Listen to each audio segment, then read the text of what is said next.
Let's get back to themes. By the way, the three companies you mentioned, all listing soon, all coming to the market soon? Yeah, all will come to the market in the next 2 years, in 2.5 years. You have 7 of them likely in the next 2 to 3 years, right? Yeah, we have actually about, I think if we were predicting, I would say about 10 companies should be filing to go public in the next 2 to 2.5 years. What would they be, if you may? There are a bunch of them. So there's a company called, SK, which is already filed. It's the largest unlisted sort of CV, and it's a financial services company, very strong sort of management. We've got another one called Veritas, which is an MSME finance company. We've got one called Mintify, which is one of the largest supply chain fintechs in India. I mentioned off business, so I won't repeat that. We've got another housing finance company. We've got healthcare RCM company. So we've got like a hospital. So I think a bunch of lot of sales coming. Yeah. Theme, one more theme, Naren. What is the big from here? I mean, because So I really think that it's time for industrials, right? So I think that in India, sort of India to the world, and manufacturing with this government sort of push, industrials, aerospace, autocom, those things it's time to shine. I'm actually less bullish on the commodity spaces, but much more bullish on some of these where there is an engineering component. I think that with China sort of waning a bit, India is getting to the size and scale.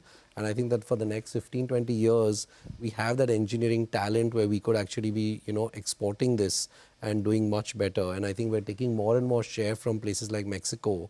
So we are continuing to look at, autocom, aerospace, those kind of deals and those kind of sort of investments right now, which we think is sort of going to be the next big thing coming out of India. Anything that you own in your portfolio? Right now, no. We're actually looking at a couple of companies, so hopefully we'll have something to show for that in the next few quarters. But definitely a theme which we think can be very large. I mean, in the public markets, huge amount of interest in some of these spaces. Gopal, you did talk about that kitchen theme, improving spending on kitchen. That is emergence of you could take a step back and say the economy level trend is the emergence of discretionary spending. Yes. And youngsters have seen discretionary spending Viren is a few years younger than I am, but I've seen India when there was largely non-discretionary spending. And at $2,000 per capita, that's the point. Inflection is a much misused word, but let's use that word. $2,000 per capita is the point of inflection where a disproportionate amount of spending goes towards discretionary items, right? You have a kitchen, you want to make it better. Make it better is discretionary spending, right? You can go to an Indian university or you can go abroad. That's discretionary spending. Well, there are government schools that don't charge any fee, but you choose to send your ward to a private fee-charging school. That's discretionary spending. So we are seeing now discretionary spending, and as India goes from 3 trillion to 10 trillion, there's going to be a disproportionate amount of discretionary spending, and this discretionary spending will create a tremendous amount of value. Which breed of companies. Narrow it down a little bit, Gopal. So we can talk about education, for example, financialization. These are two direct manifestations of discretionary spending. Take education. We've invested in a business which is an online marketplace for accommodation, student accommodation. Okay. So India now, along with China, sends a very large number of students abroad. This is a typical trend that you see as developing countries grow. They realize that they don't have enough higher education capacity, not enough IITs enough.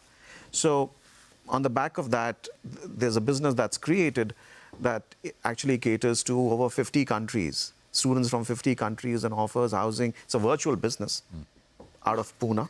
And that's an example of a business, 100% dollar revenue business, that's being built on the back of discretionary spending. You're also an investor in, I mean, that's one segment. You said financialization. I think you've been a long-time investor in RBL Bank, and I think straightforward lending. So RBL Bank, if you remember, we were anchor investors in 2010. Then we again played anchor investor in 2020. It's an example of financialization, savings.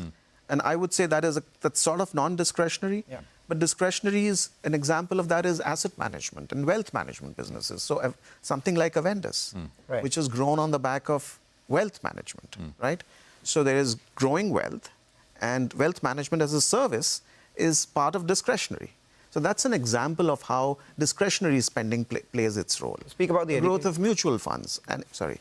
No, you speak about the education sector, lending, etc. And he also said, you have to know when to get off the tiger. He's been pretty good at getting off the tiger without getting bitten. But, let's circle back to the discretionary part of it itself. We started speaking about quick commerce. We spoke about Swiggy.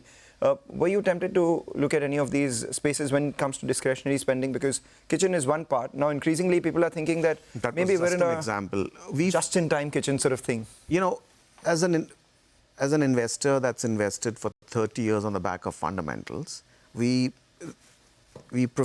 played e-commerce through the ancillary space. So both Niren and I have an investment in a company called ExpressBees. Okay. Right there, the business was closer to fundamentals. So yes, we weren't as smart as Niren. We weren't able to get over the line. By the way, when it came to some of these e-commerce businesses and quick commerce businesses. And that's going to be our style. Our style as a growth stage investor, because we come in later, we look for a certain unit economics, a certain path to profitability. The great Buffett has made less than 100 investments in a 60-year career. And that is the Gaja Capital. That's the model we are looking to emulate. We've made in 25 years as many investments as many VCs make in a single year.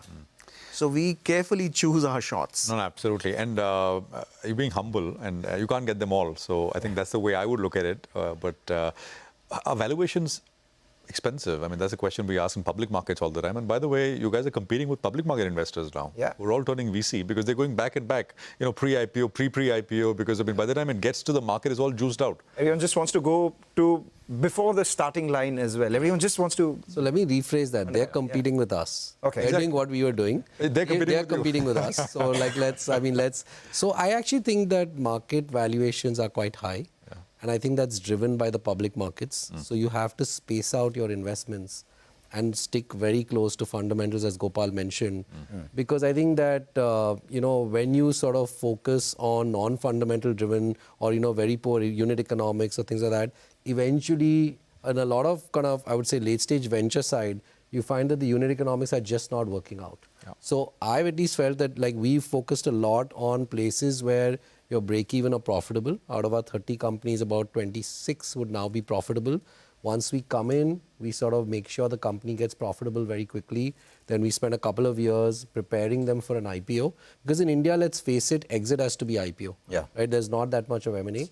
And then we help them get to a margin, because you can't just go public at break-even. So you want to get to a margin. And then, believe it or not, it takes you 3 years to exit. You're not going to be able to sell on day one, and you should not want to, because that would really hurt the stock price. So in most of these cases, a lot of private equity investors like us will just say that, look, let's wait over time and exit. So if you add up that journey, that's already 7 years, right? And so I think that it's really important to come in at the right point and to make sure that the risk-reward trade-off makes sense.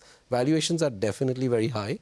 So we are struggling in terms of paying the very lofty valuations, which is coming a little bit, the wind is blowing from the public markets onto the private markets.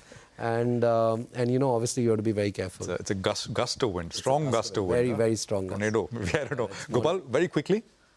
Public markets in India haven't been cheap after 2006, 2007. And may I say, they are unlikely to ever become cheap again. Right? So what you have since 2006, 2007, you have short temporary periods of correction, 2008, 2013, 2020, in which technicals catch up with fundamentals. But the markets have consistently stayed a year to 2 years ahead of fundamentals. Currently, markets are looking a little more expensive than they did because the trajectory of earnings has shifted. We were all expecting sort of an 18% trajectory to earnings, and currently it's looking like 14, 15%. Hopefully this gets ironed out. But given the long-term prospects in India, it's easy to see why Indians are so optimistic about the future, why they are here to 2 I hope years. all Indians are optimistic, not just investors. Because I think that will make all the difference. Well, the number of depository accounts has gone from 6 crores to 17 crores in the last 5 years. Absolutely. So an increasing number of Indians have their savings invested in equities, either directly through shares or mutual funds. Gopal and Naren, thank you very much for coming in. We'll close the conversation here, but very interesting insights. And I hope for our audience here in the studios, and of course those who are watching, light bulbs and neurons all connect, and they're able to figure out ideas, and you've laid out the big themes, and you've got to look within those themes to find bets. And as they say in PA, this is the first conversation. This is a promise of many more conversations, a lot deeper conversations that we have on our channel. Absolutely. Well, Having us. Thank you Thank you so very much once again. Well, it's a wrap from all of us here on this special Market Town Hall. It's a VCP special, and as Mangalam said, many more in the future. Thanks for watching.